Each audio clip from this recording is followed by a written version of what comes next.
Alright, so hey everyone, welcome to yet another tutorial on this AutoGrad session. So what we're doing here is we're trying to build our own AutoGrad, and before that we need to analyze how AutoGrad from giants from Pytorch or TensorFlow or JAX frameworks actually work, right? So in case if you haven't watched the previous video, I do recommend to check that out because we discussed about DAG, computational graph, how AutoGrad actually manages to create um, on forward pass, right? So this is going to be a very important session. So I've pulled up a Jupyter notebook over here for you to see actually how PyTorch work and how does it actually create computational graph, and then it traverses back all the way back from roots till leaves to keep track of all the operations and all the tensors that actually created that final output, right?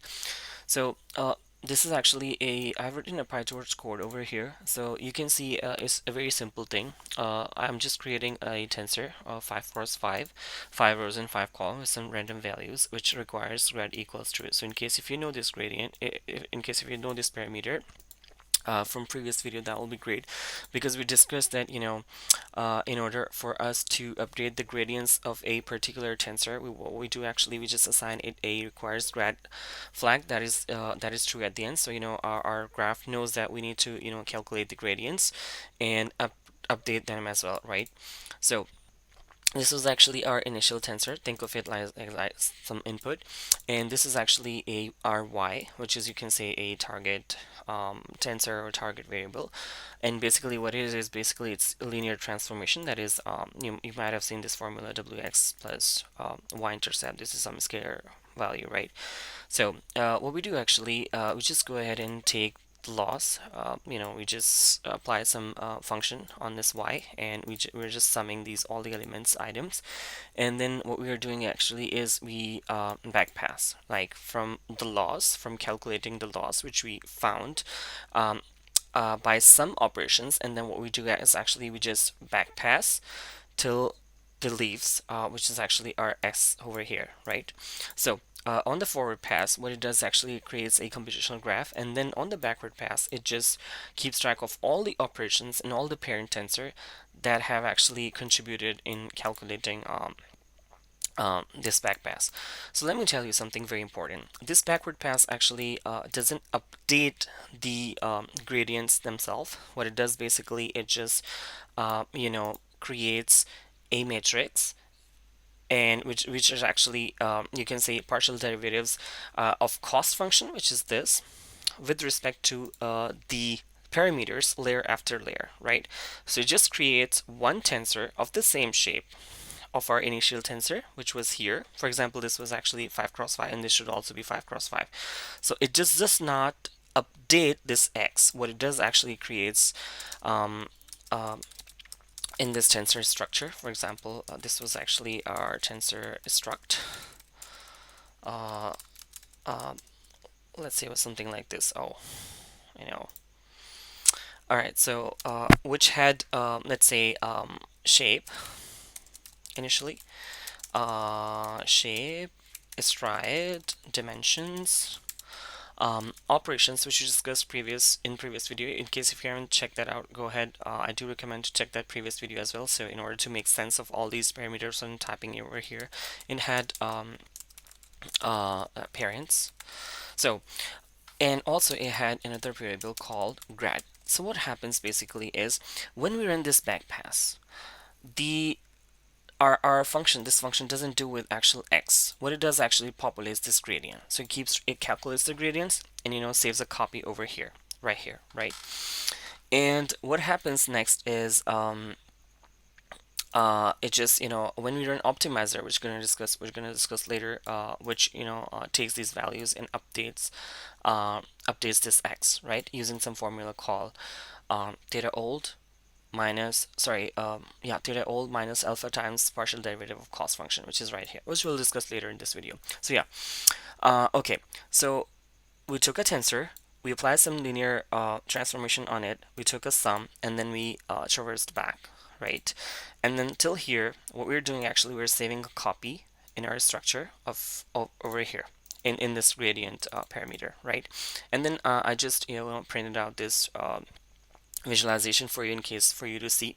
So this tells us complete picture. So we're going to build this same thing, right? So you can understand how complex it's going to be to keep track of every single tensor in operation, and blah blah blah. So what happens is, let's start from the root. So this is our root. This was our root, the final thing. Sorry, the loss is our, yeah, this is our root, and we go backwards. So first of all, we see this sum backward, and this is actually a sum operation. And then we have this add backward, um, sorry, we have this sum operation, and then we have this add backward, and then we have this multiplication operation. So you see everything is going like from backwards to the leaves in a series, in a particular organized way.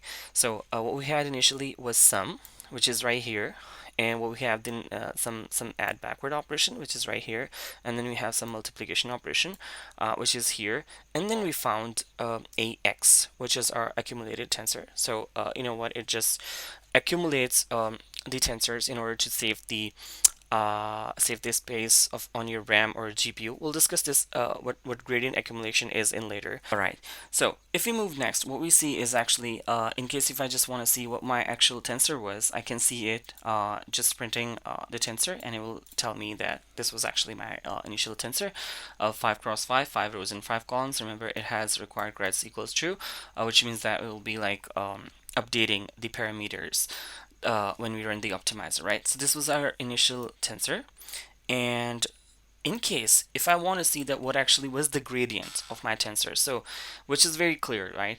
You see that 2 times x plus 5, which is linear transformation, to take the gradient of this thing, of gradient of y with respect to x, we'll be having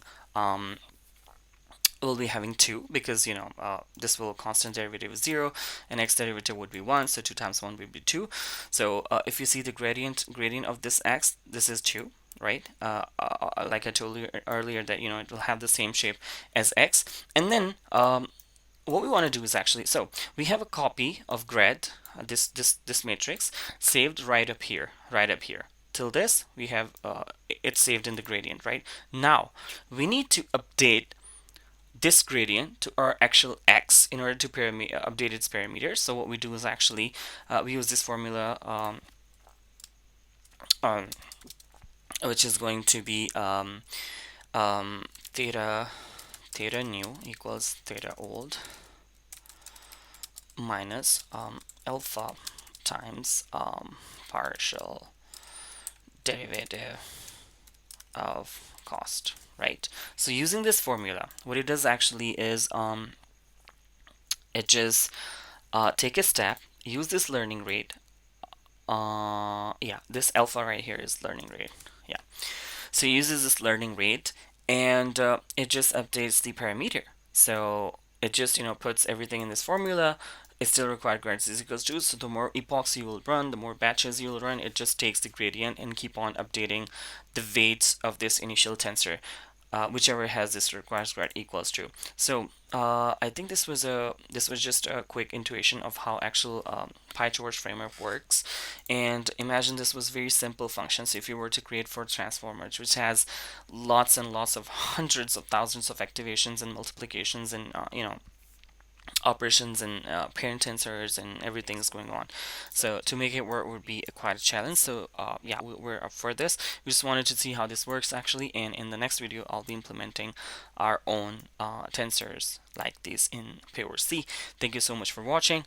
Make sure to give us a like if you like my content, and I'll see you in the next video.